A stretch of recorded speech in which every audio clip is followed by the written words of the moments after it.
Hey, good morning, everyone. Thank you for joining us today. So my name is Kayla Slind. I'm the lead research associate at the Western Applied Research Corporation at Scott, Saskatchewan, and I've now been there for 7 years. So please note that all questions will be answered at the end of the webinar today. So please add your questions in at any time in the Q&A section that should be at the top of your screen. So to dive in, the Saskatchewan on-farm trials are a network of growers and agronomists who are interested and conduct field-scale research. This is a collective program from Sask Barley, Sask Oilseeds, SPG, and Sask Wheat. They each have their own individual programs, as you can see. Sask Barley has Barley Bin Field Lab. Sask Wheat has Wheatwise. Sask Oilseeds has Top-Notch Farming.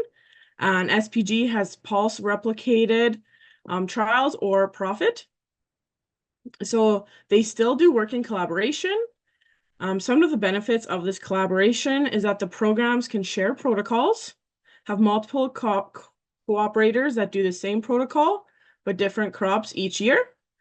Agronomists that have trials with multiple crops and or multiple customers. Overall, it makes flexibility and sharing the ideas and results more substantial. So now I'll explain why myself and Wark are involved in all of this. So in 2024, Wark was contracted by the commissions as project lead. Wark is a third-party research facility out of Scott, and we are part of the AgriArm network. So my main roles are overseeing and managing the program, assisting with protocols and data sheet development, management and organization, communication with agronomists and producers throughout the year.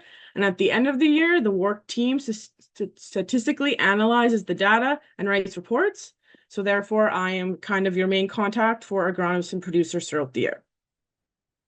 So overall, the way the program works is that you have the commissions who fund the programs while also providing their expertise on protocols, data, and everything in between. They speak with their board of directors and other agronomists and producers to ensure they are conducting trials that are relevant to them. It is also important to note that these trials focus on agronomic practices. Therefore, the products that are used are at the discretion of the agronomist and the producer. For example, if you want to participate in a canola fungicide trial, we do not tell you what fungicide to use as we are focusing on the practice of applying a fungicide. So then you have Wark as project lead, which I just explained. Then you have the agronomist or trial manager.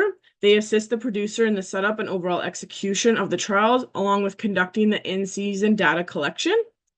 Then you have the producer who uses his own equipment, inputs, and land to complete the trial.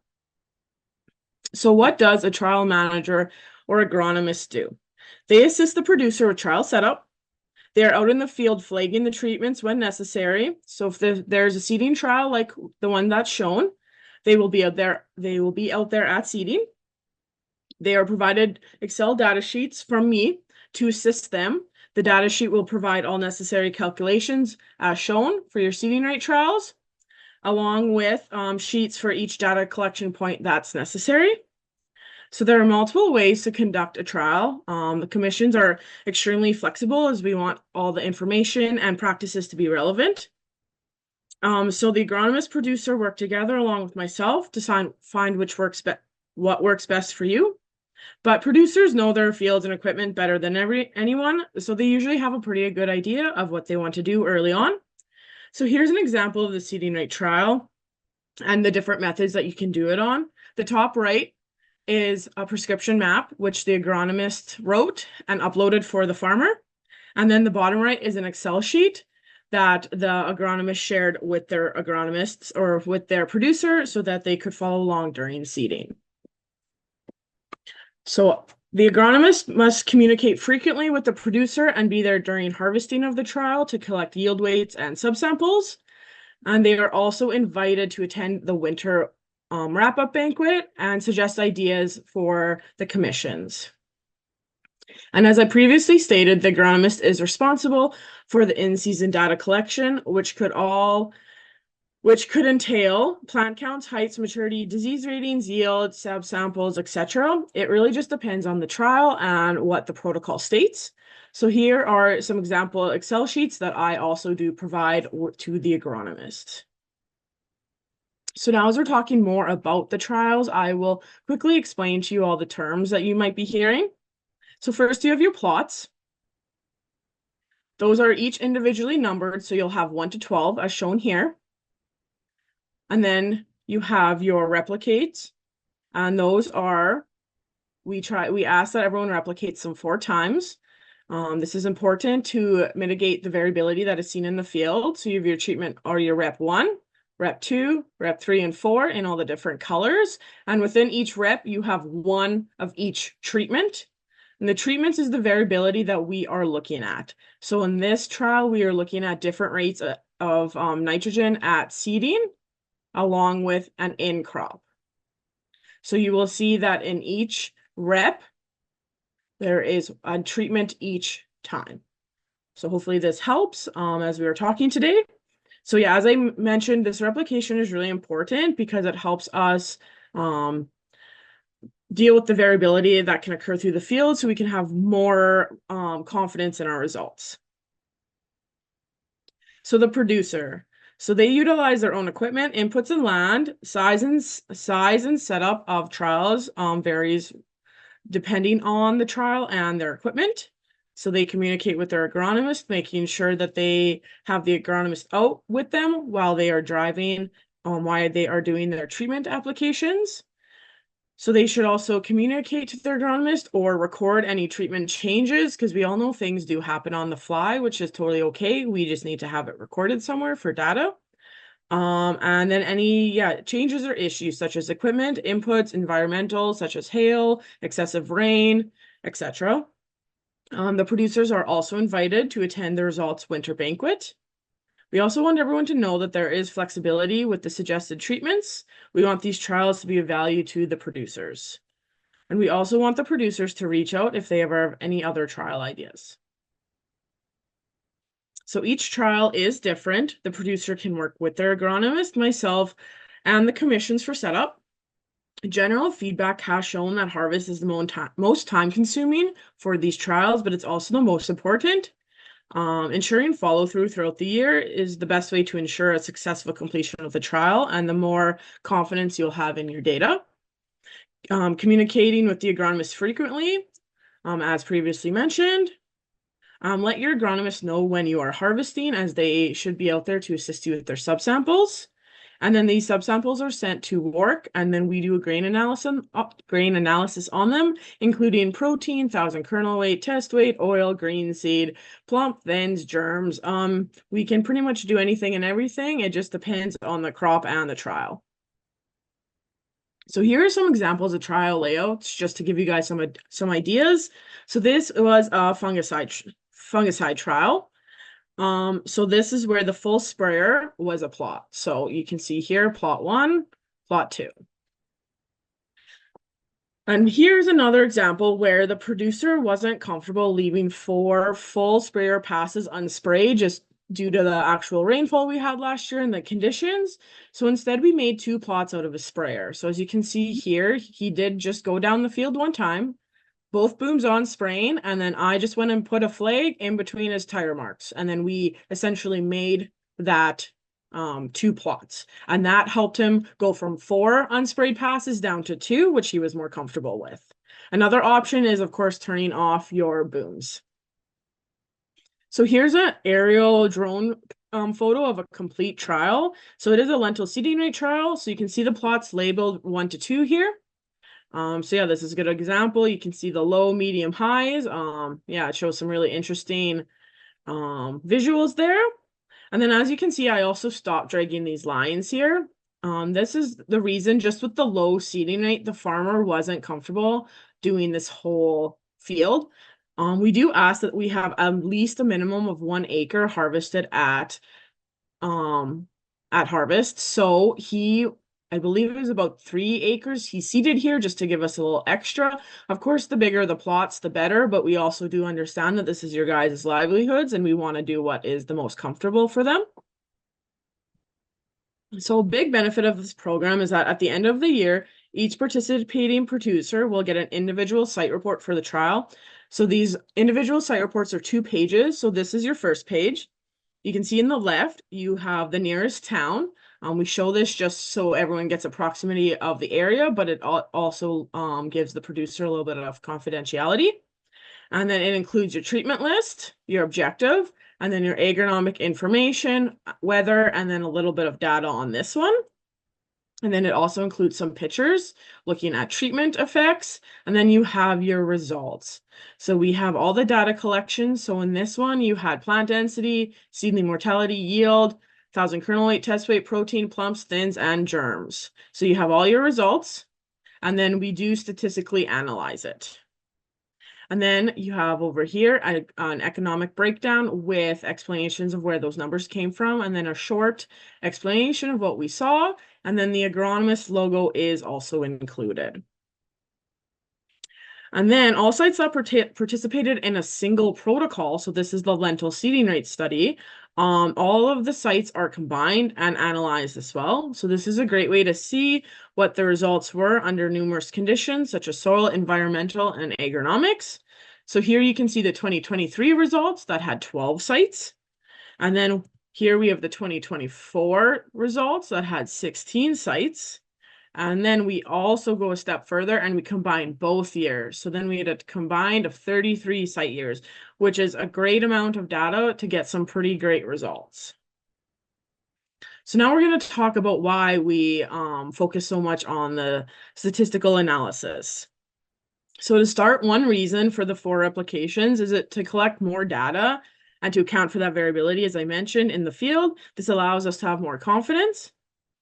Statistically analyzed data allows you to have confidence that results were due to the treatment effects.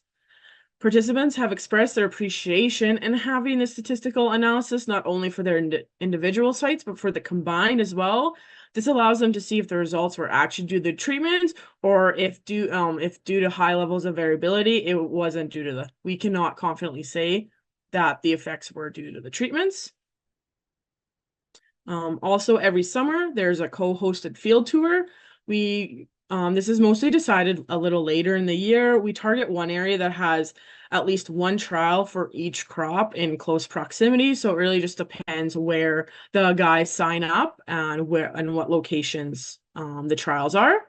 So stay tuned for a location, and the date is usually near the end of June. And then another benefit to these programs is every winter, producers and agronomists that were part of the programs for all 4 commissions are invited to a winter banquet.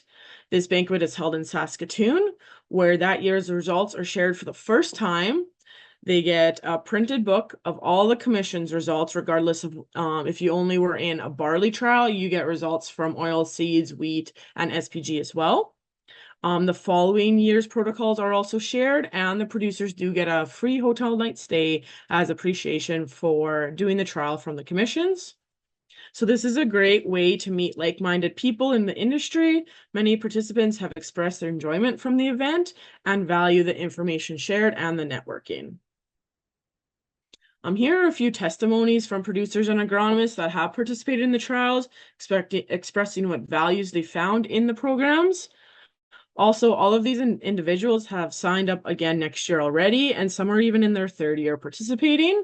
So we have a producer from Cut Knife, an agronomist from Davidson, and an agronomist from Wacko, all stating the value and the third-party research and the networking and the like-mindedness. And they all are looking forward to what's to come. So now we'll quickly give a review on the 2024 program.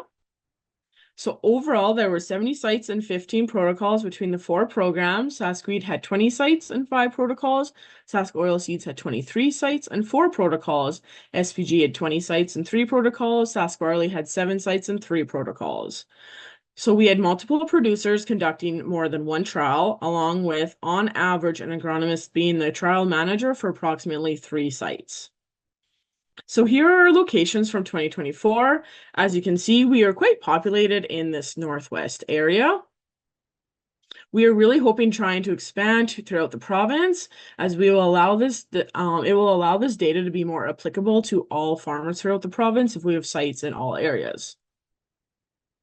So now each program will give the results on one of their protocols from the 2024 season.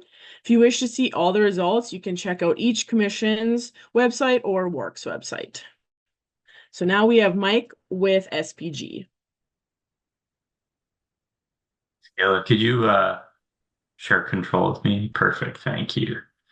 Yeah, so I'm Mike Brown. I'm agronomy manager with the Saskatchewan Pulse Growers, and I oversee our profit program, which is our field scale trial program.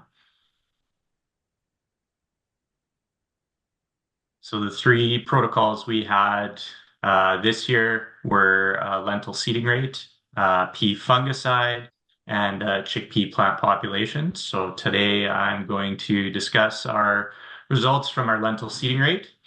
So this was our second year of the lentil seeding rate trial, where we, as Kayla mentioned, we looked at a combined site analysis. We had 17 sites from 2023, 16 sites from 2024 for a total of 33 site years um, with three different treatments. So we had a standard high and very high targeting 12, 18, and 24 plants per square foot.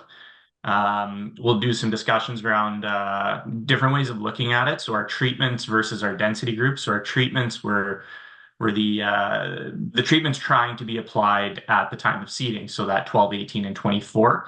But then the density groups were grouped according to plant counts from the agronomists in season. So, we may not have had a high or a very high target reach that plant stand. So we looked at density groups more to say, okay, for a true actual plant count in the field, what were we actually seeing versus maybe grouping a plant count in field of 12 or 10 plants per square foot, but it was attempted to be seeded at 24.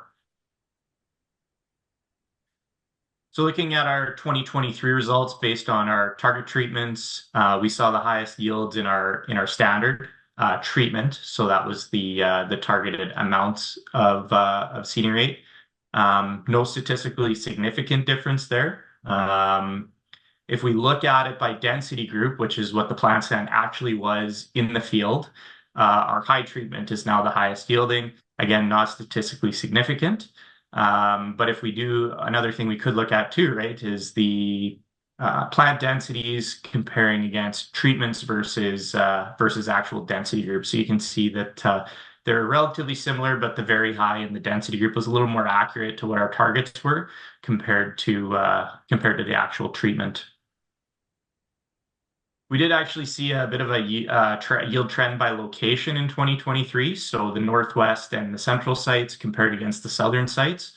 Northwest Central, we saw a positive and statistically significant response to the high seeding rate over the standard. We saw a 2.3 bushel per acre yield gain there. In the South, a more positive response to the standard seeding rate, but the yield was the same at standard and very high, both coming in higher than the high seeding rate. Now, if we look at the 2024 results, again, we're splitting them out by treatments and density groups.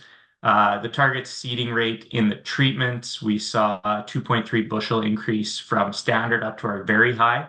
Again, not statistically significant there, but the very high seeding rate with the treatments did result in the highest economic return. If we break that into density groups and what the actual counts were in the field, again, not statistically significant, but we did see a 1.9 bushel per acre yield increase from standard to both high and very high.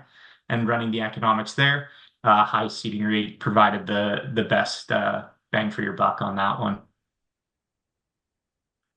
So now moving into the combined results, looking at all those site years over the 2 years, densities we saw in the combined results treatment increased, and we can see they didn't quite reach those targets. So we were 12, 16, and 19 when we were going for 12, 18, 24. Very high had the highest yield, but those increased costs with increased seeding rates. Standard was the most economical in the treatments for combined. If we base it on the density groups, now we have a more accurate count, so we're a little bit closer to our 18 and 24 targets. We saw an increase in yield from the standard to the high and the very high rates, but running the economics on it, that high seeding rate was going to be most profitable. We also looked at some of row spacing mortality between the sites. So we were almost 50-50 with 10 and 12-inch rows. We had 15 sites on 12-inch, 18 sites on 10-inch. We did not find a statistical difference between row spacings, but you can see just under 3% increase in mortality on the 12-inch rows. So a little bit to be expected as you widen rows, you're increasing the amount of seed per foot of row, and in turn, increasing a little bit of interspecific crop competition there. Looking at our yield based on the density groups, we can see that the high offered both the highest yield there, but when we ran the numbers, it also offered the best economic return for our producers. So a takeaway from our lentil seeding rates, plant counts. I mean, we talked, Kayla talked about plant counts and how important they are.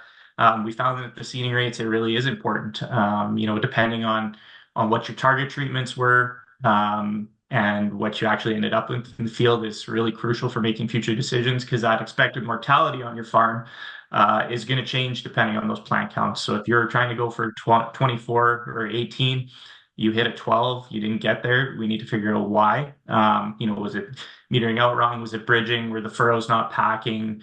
Insect pressure, frost, all those different variables, and understanding what caused it and what we can do to fix it in the future potentially.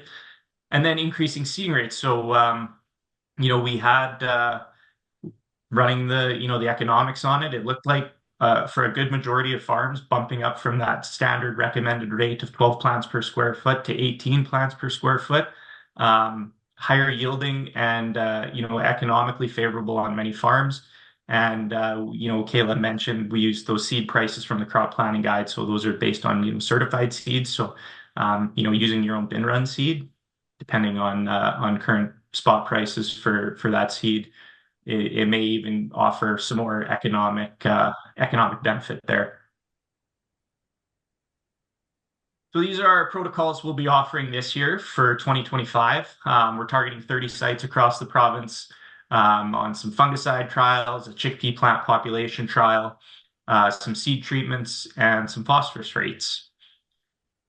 So if you are interested in taking on one of these pulse trials, or would like to check out the protocol and get more information or details, you can reach out to myself or Kayla, and you can hope to answer any of your questions.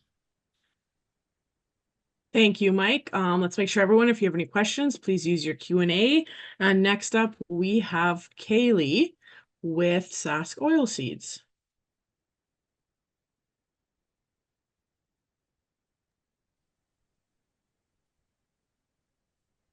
All right. Good morning, everyone. My name is Kaylee Kondrachik. I'm the Canola Agronomy Extension Specialist with Sask Oilseeds. So our program is Top-Notch Farming Trials. And the goal of our program is to help farmers answer questions that they may have that are specific to their farm or their area.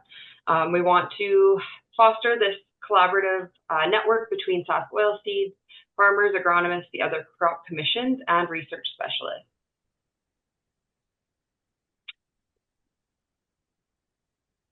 Maybe I'll just get you to advance my slide, Kayla. Thank you. So 2023 was the first year for our on-farm trial program. We started with one protocol, which looked at nitrogen-fixing biologicals in canola. And in 2024, we expanded to offer 4 protocols. So we had quite a bit of demand for the foliar applied nitrogen-fixing biological products. So we continued with that in 2024, but we also added in 3 others: enhanced efficiency nitrogen fertilizers, split or top-up nitrogen trials, and then the seeding rates and survivability. We do accept ideas and input from everyone all year round, and the more suggestions that we receive for the same type of project or the same idea are most likely what we will decide to write a protocol on. So I'm going to focus on the seeding rate and survivability trial for for this presentation. So we wanted to determine the range of canola survivability rates on farm and the optimal seeding rate to both achieve adequate plant densities and maximize yield under different environmental conditions in the province.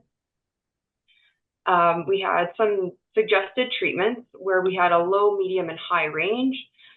So cooperators could choose 6, 8, or 10 seeds per square foot, or 7, 9, or 11. These treatments were the actual seeding rates applied by the producer at the time of seeding.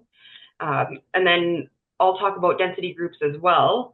So these were grouped according to the plant counts conducted in the field. So due to the varying seeding rates and just the variability, the density groups at the 2 to 4 leaf stage were used for the combined analysis. So we did have 8 sites participate. In the next couple slides, you'll only see me talk about 7 of them. The 8th site was a successful site, but it had some very different seeding rates. The question that farmer wanted to answer was very different, and they had some different goals. So we just weren't able to include their data with the combined analysis. Those target densities were 10, 13, and 17 seeds per square foot. This is totally fine. So as long as there's communication beforehand with some different treatments, we can work with Kayla to be very flexible on them. We know that what works for one farm doesn't always work for another, so we can tweak the protocol if we need to. So group 1 consisted of the locations of Bigger, Unity, Candu, Landis, and Elbow. And these were grouped together because yield increased with higher seeding rates. Notably, the highest yields were achieved at that medium-high density. And we did see significant trends in 1,000 kernel weight and oil content at these sites.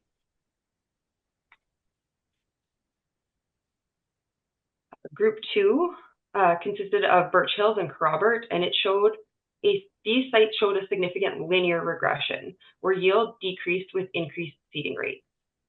The lowest plant densities yielded the highest at these 2 locations. We did not see any significant differences in grain quality at these sites. But with both group 1 and group 2, we saw significant effects at the 2 to 4 leaf stage and with stubble density, as both plant and stubble density increased across the grouping. So this just shows again the yield either increasing or decreasing as the plant densities increase. So we've got group 1 there in the red, group 2 in the black, and you can just see how it either increases or decreases as the plant densities increase.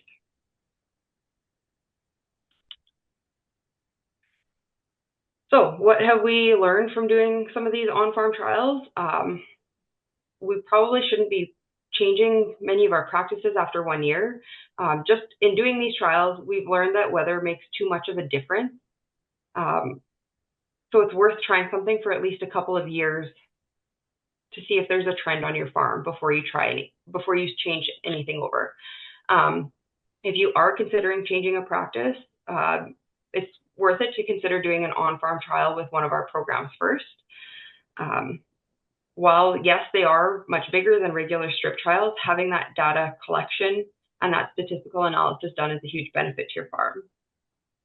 And if there's something that you're interested in, but the treatments don't work for you, if you've made a mistake partway through the growing season, if you have a weather event that comes through, let us know and we can still try to work with you to put together some different treatments, tweak things, or turn something happening into a learning opportunity.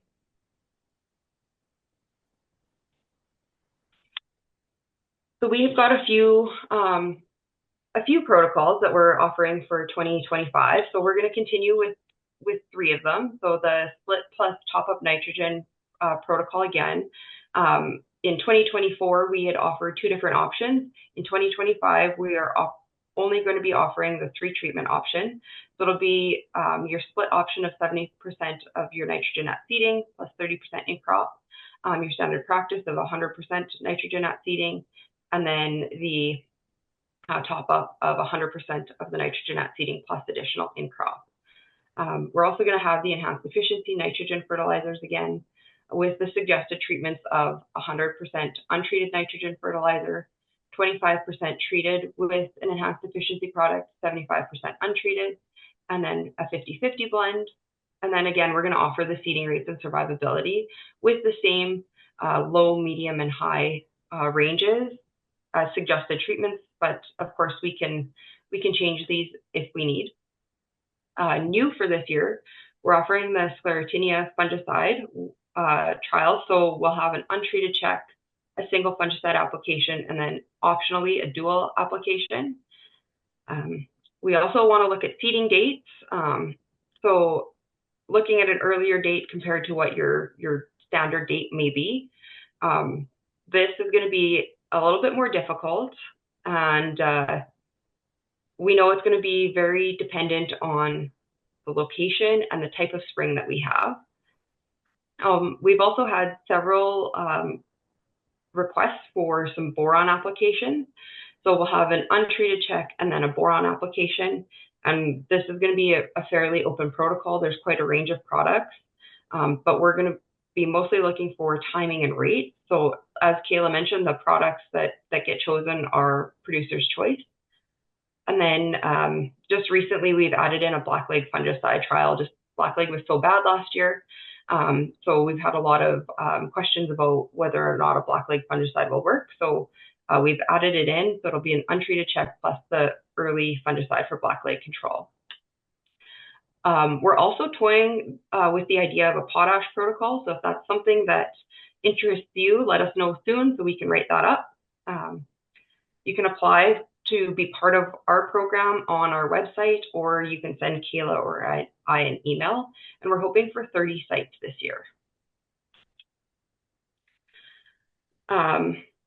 So you can send me any ideas or questions that you may have.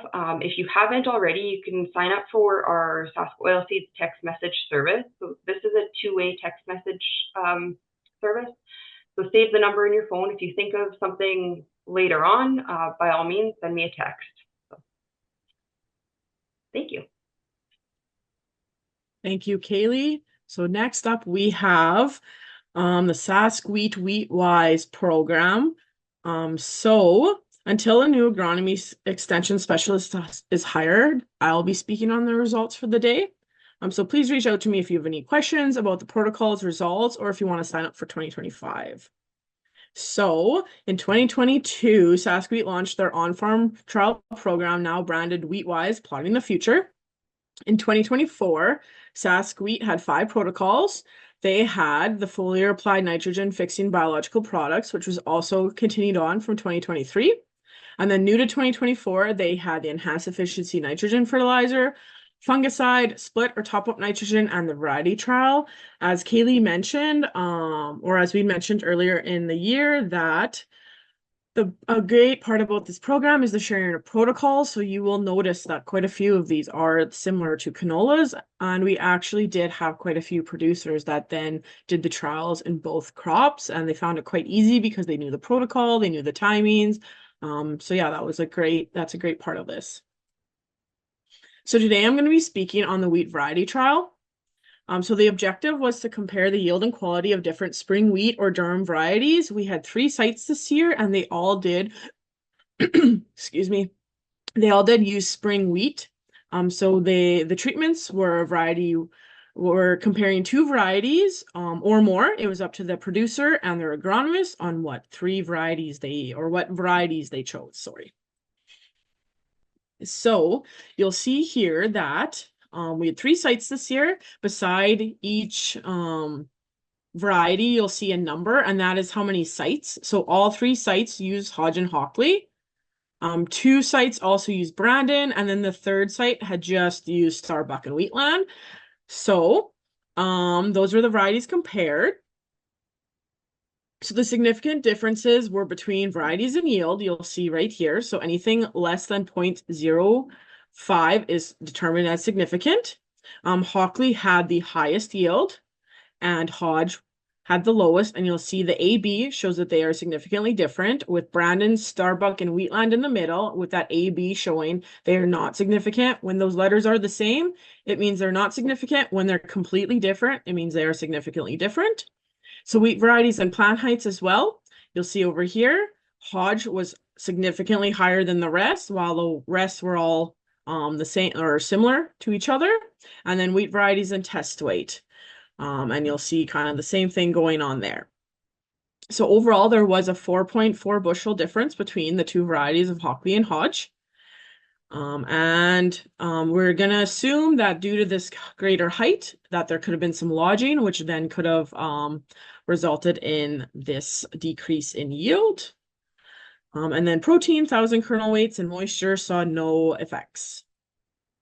So here is a graph comparing the yield and plant height for each treatment. So you'll see this spike and then this lower, and then all of them are pretty relative. So yeah, I just quickly went through that. If you want to check out the rest of the results or get the individual site information, please check out Saskatchewan or Work's website. And then also for 2025, so Saskatchewan is targeting 30 sites throughout the province between 5 protocols.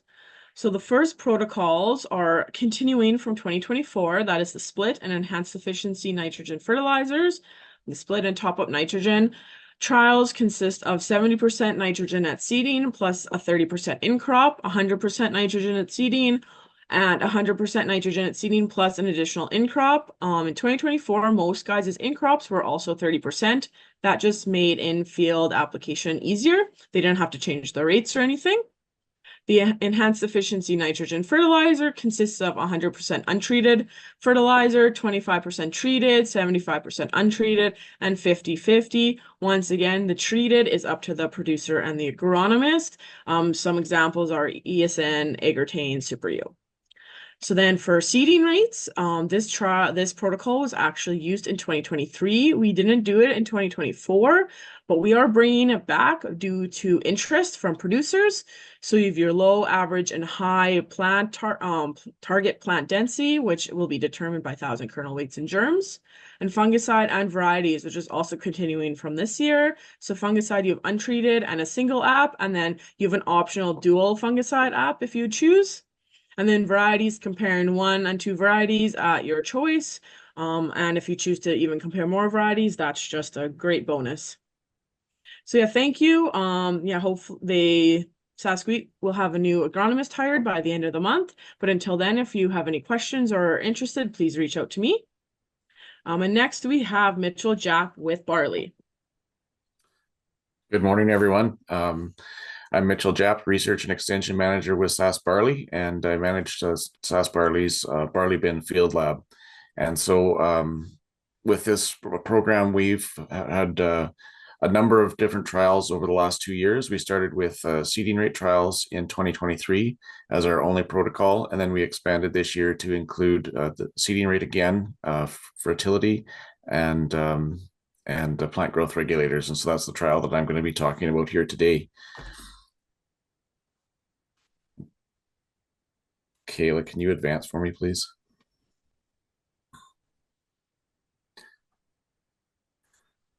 So I think the story in barley has been one of difficulty in managing lodging when you get into high growth conditions where there's sufficient moisture for the plant.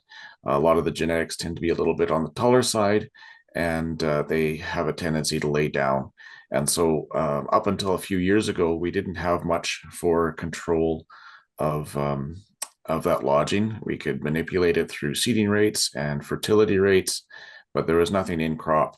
We knew from observing what's happening in Europe that plant growth regulators have been used for a fairly long period of time in all cereals, including barley. And we're anxiously waiting a good plant growth regulator to hit the marketplace in Canada.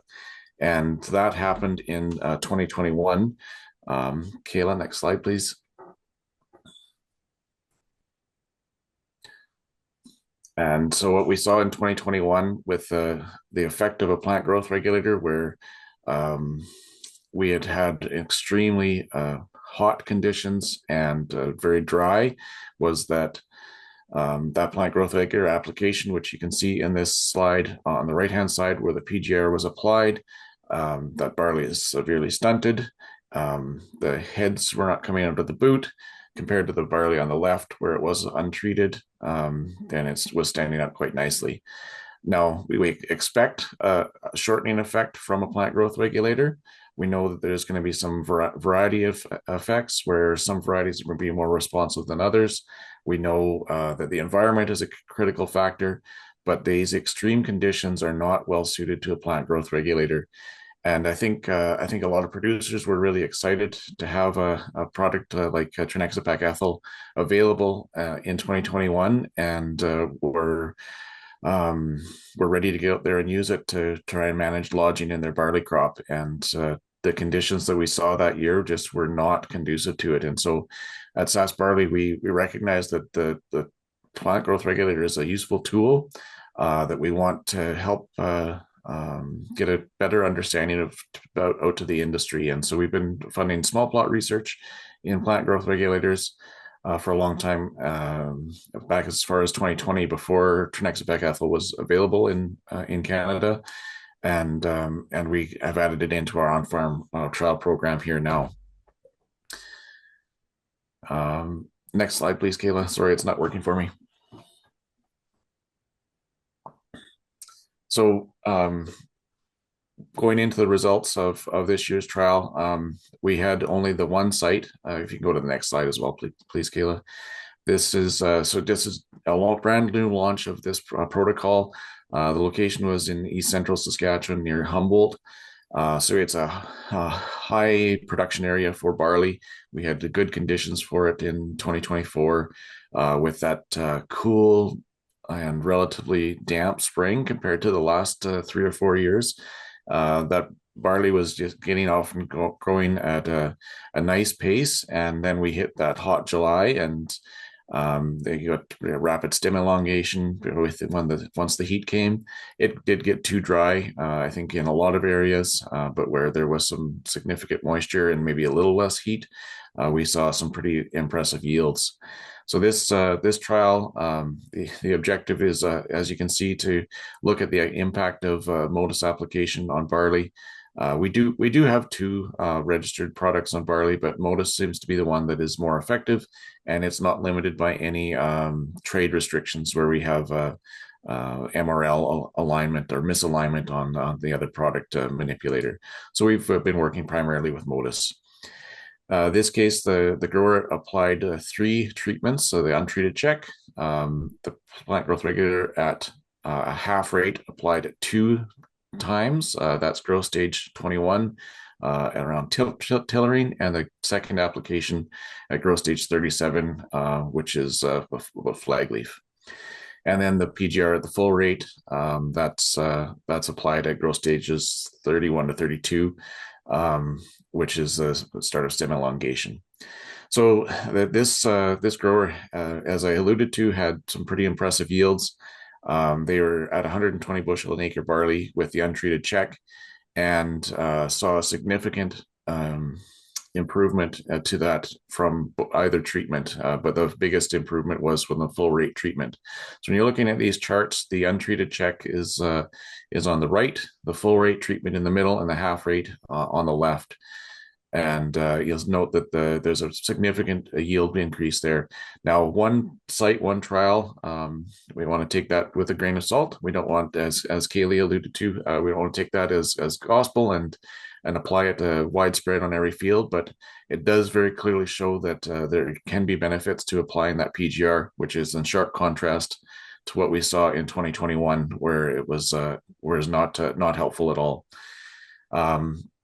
So I think from a quality perspective, not unexpectedly, when you get a 20 bushel an acre yield increase, you can see a few quality parameters that might start slipping a little bit. So we saw that in the test weight and the protein for that full rate treatment.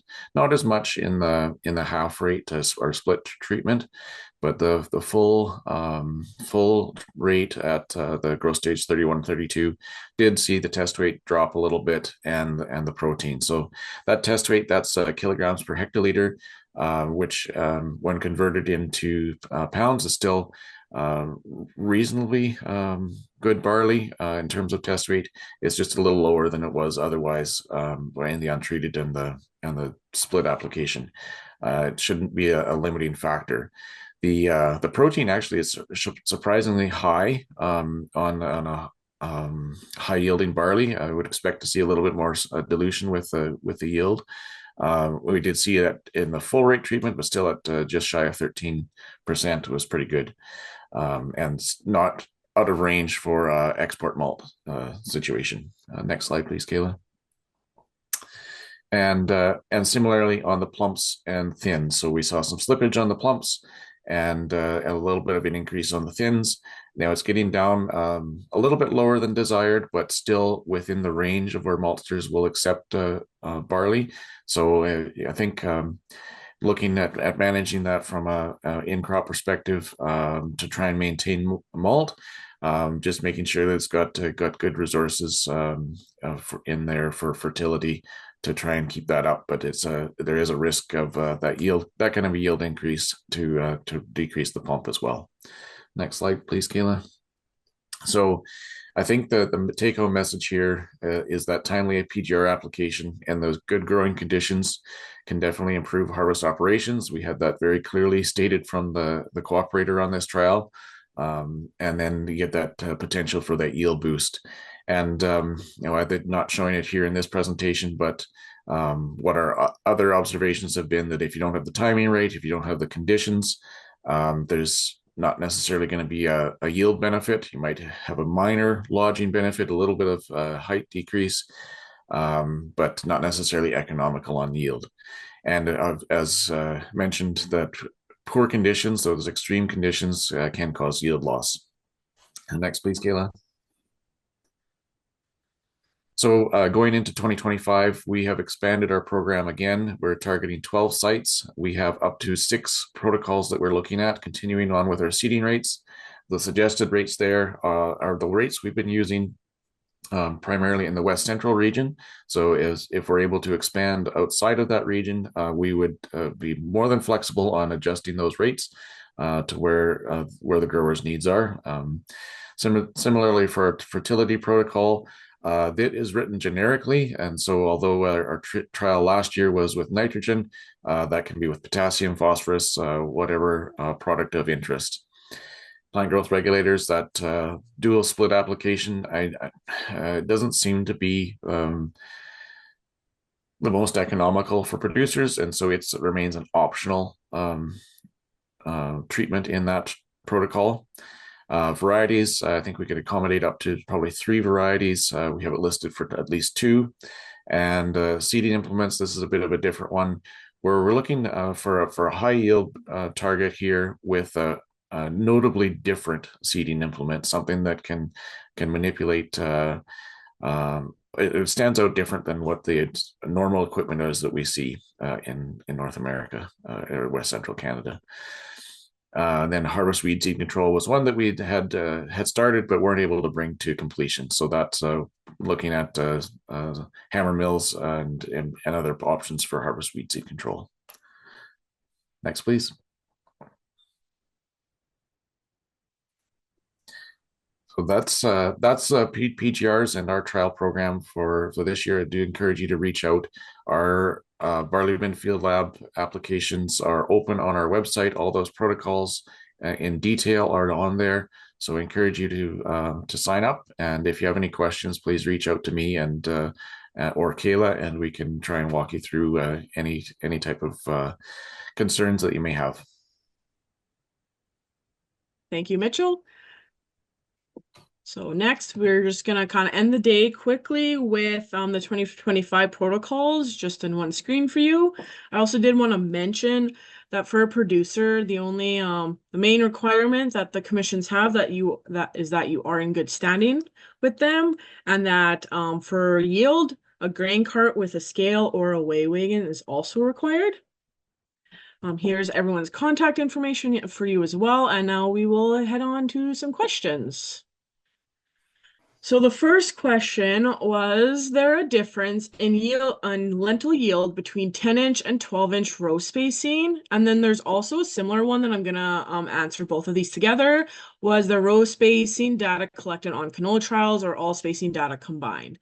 So if you go on to the commission's websites or works websites and you look at the individual reports, all of them will say the row spacing.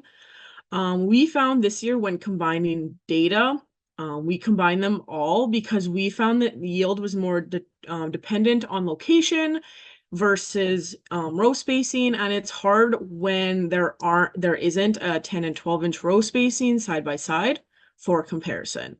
So this year we didn't really look too much into it, but it's something we always have in the back of our mind. Next question, and yeah, if you want more clarity or anything, feel free to ask another question or reach out to me or Mike or Kaylee for these questions. The next question's on the wheat trial. Was there any difference with row spacing? Same thing. The individual reports will say that, but 2 sites did have 12-inch and 1 site did have 10-inch. And has any consideration been given to increasing wheat seeding rates even higher than the current protocols? Absolutely. Once again, as Kaylee mentioned with the canola seeding rate, one grower was interested in going even higher. He talked to us about it and we were okay with that. So that's where the flexibility really comes into play.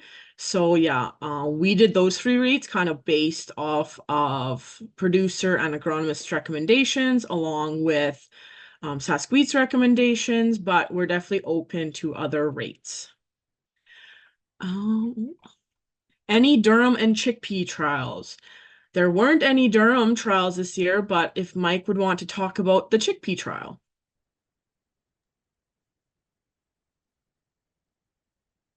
So we had a chickpea plant population trial this year. We only had 1 site this year, which is why we're continuing again, or I guess last year, but that's why we're continuing again this year.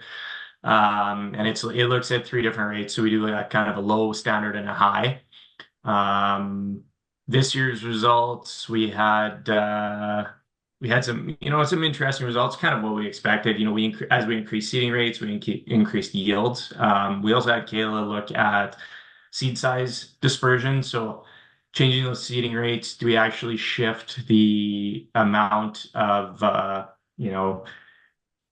8, 9, 10 mil seeds that we collect at harvest? We did see at the lower seeding rate a slight increase in, was it 8 mil or 9 mil seed? I think it was 8 mil seed. It wasn't at a 95% confidence interval, but it was at a 93%. So it was pretty good for a field scale. But then running the economics on it, we did see the highest yield at the highest seeding rate. So we actually made $5 an acre more looking at a higher yield versus a lower seeding rate and shifting a little bit more of that yield into a larger seed size. Now, depending on what the current bids are in the spreads and the discounts for smaller seeds, that may change. But just using the numbers from this year, that's what we saw. Thanks, Mike. Are there any other questions? Nothing's popped up yet, so I think with that, thanks everyone again for joining. Please feel free to reach out to any one of us and check out all of our websites for last year's results. We really hope that you learned something today and that you're interested in participating next year. Thank you.